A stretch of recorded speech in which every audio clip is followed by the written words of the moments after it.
6 মার্চের মধ্যে ইন্ট্রিম অর্ডারটা কার্যকর করতে হবে, এটা সুপ্রিম কোর্ট স্পষ্টভাবে বলে দিয়ে 25% দিয়ে। স্টেট অফ ওয়েস্ট বেঙ্গল যে ডিএ দেওয়া উচিত দেবেন। দাবি যখন ন্যায্য হয় যুদ্ধ শেষে আসেই জয়, তাই সংগ্রাম চলছে চলবে। যে দুবার করে দিতে হবে এটাকে ম্যান্ডেটারি সুপ্রিম কোর্ট রাখেনি, কিন্তু এআইসিপিআই মেনে দিতে হবে, it is a legally enforceable right. আর দ্বিতীয় পয়েন্ট যেটা ফান্ডামেন্টাল রাইটের কথাটা উঠেছিল, সেটা যেহেতু কোনো পার্টি এটা প্রেস করেনি, সেই ব্যাপারটাতে ওই এক্সটেন্টে অ্যালাউ করেছে, এরকম নয় যে অন মেরিটে অ্যালাউ করেছে। এই দুটো ডিএ দিতে হবে। 25% যে ডিএটা দেওয়ার যে ইন্ট্রিম অর্ডার সুপ্রিম কোর্ট দিয়েছিল, সেটা 6 মার্চের মধ্যে কার্যকর করতে হবে রাজ্য সরকারকে। In the mean time supreme court একটা কমিটি করেছে যে বাকি যে বকেয়া ডিএ 1 এপ্রিল 2008 থেকে 31 ডিসেম্বর 2019 পর্যন্ত, সেটা ইন্দু মালহোত্রা, তালক সিং চৌধুরী, গৌতম বাদুরিয়া আর controller and auditor general of ইন্ডিয়ার একটা কমিটি সেটা দেখবে। বিশেষ করে যেটা স্টেট গভর্নমেন্ট বারবার তুলছে, ফিনান্সিয়াল ক্রাইসিস, যে কারণে দিতে পারবো না, তারা সেই ডিটেলসটা দেখবে, দেখে সুপ্রিম কোর্টের কাছে রিপোর্ট করবে। 15 মে এটার কমপ্লায়েন্সের জন্য সুপ্রিম কোর্ট আবার এই মামলাটা দেখবে।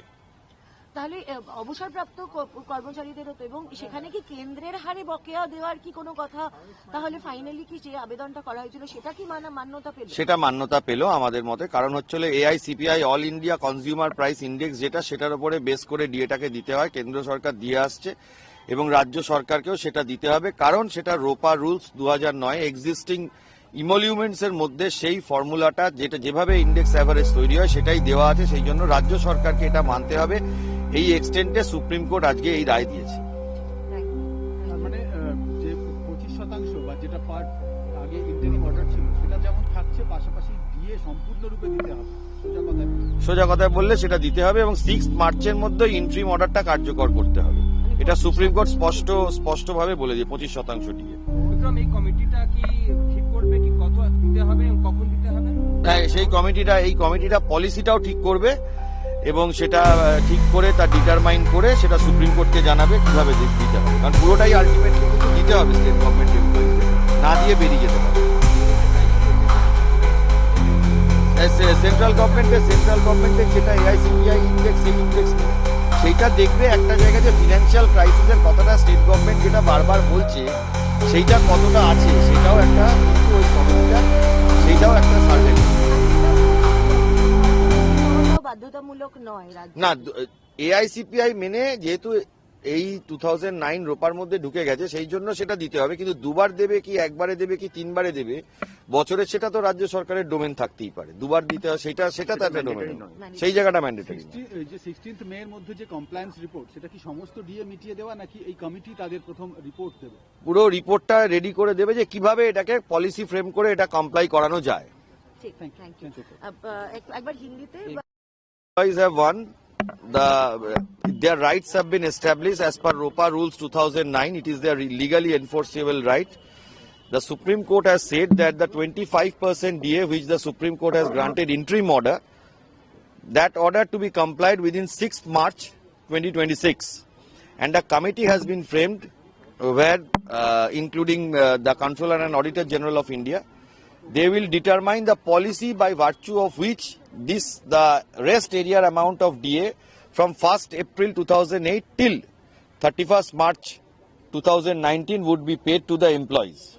This has been decided by the Supreme Court, and for compliance the matter has been kept again on 15th May 2026. Supreme Court also constitute a committee. Yeah, I have told the Supreme Court has constituted a committee, keeping the Controller and Auditor General of India in the committee, along with 3 other judges of the Honorable Supreme Court, who will look after the entire thing which the state government has stated about the financial crunch that they cannot pay. They will look after that and implement the policy so that ROPA 2009 can be implemented and the DA can be paid to the employees of the state of West Bengal. Supreme Court has found in favor of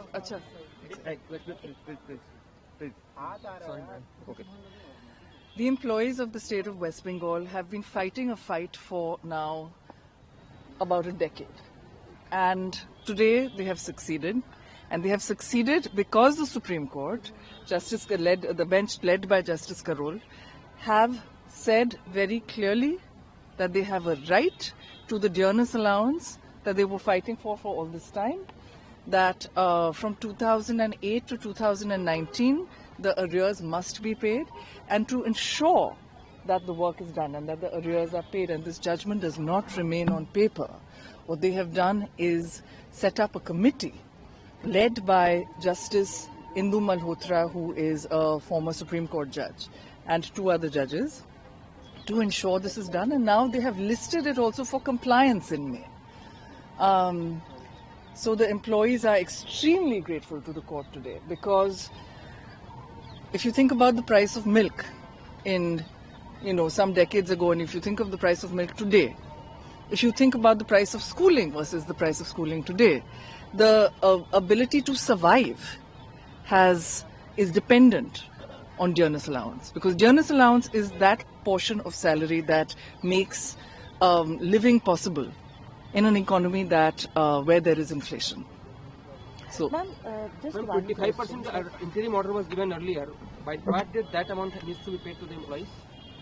there will be no double payment. That 25% was not paid, They are not. and so therefore this will the entire thing will come together. And first installment needs to be paid by which date, ma'am? The details we will see when the entire judgment comes. But but employees have got what they wanted from. Yes. So today it is a big win for the employees. Yes. Is there any timeline by when the state government have to pay the entire thing, or the DA to be? The court has set a timeline. There is a lot of detail. The court has set a timeline. There is a lot of detail in the judgment. We will look at the details in the judgment and we will tell you what has happened. Thank you, sir. আজকে রায়ের পর কি বলবেন? আজকে খুব বড় জিনিস হয়েছে। আমাদের সুপ্রিম কোর্ট বলেছেন যে কর্মচারীদের আজকে ভিক্টরি হয়েছে, আর কর্মচারীরা অনেক বছর ধরে এই লড়ছেন, আর অনেক কারেজ দিয়ে লড়ছেন, অনেক স্ট্রেংথ দিয়ে লড়েছেন, আর আজকে ওদের ভিক্টরি হয়ে গেছে। কেন কি সুপ্রিম কোর্ট বলেছেন যে শুধু রেয়ার্স দেওয়া উচিত নয়, ইনফ্যাক্ট ওরা কমপ্লায়েন্সের জন্য লিস্ট করেছেন টু মেক শিওর যে স্টেট অফ ওয়েস্ট বেঙ্গল যে ডিএ দেওয়া উচিত দেবেন।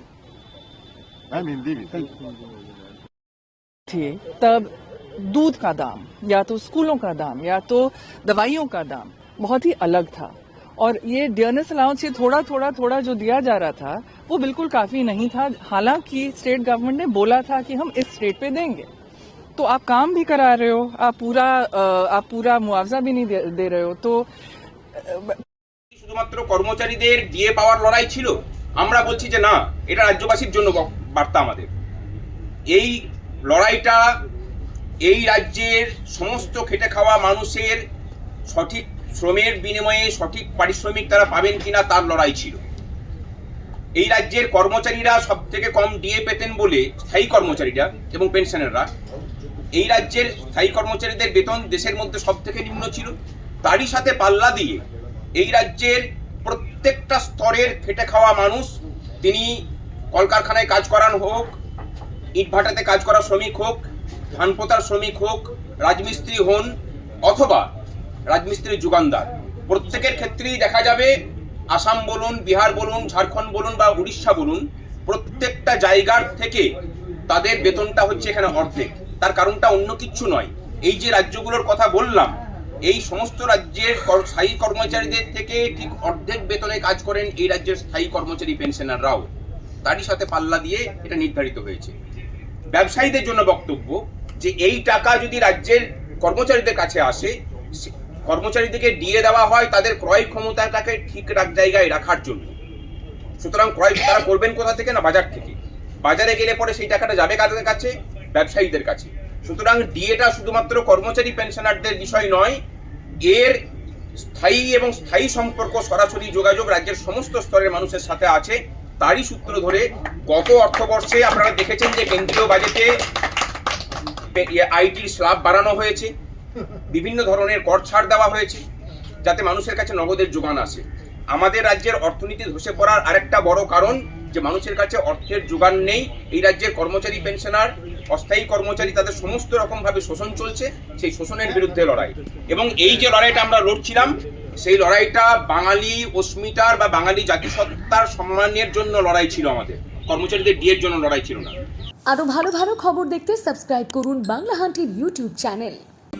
বাংলা হান্টের আরো খবর দেখতে নজর রাখুন। বাংলা খবর মানেই বাংলা হান্ট।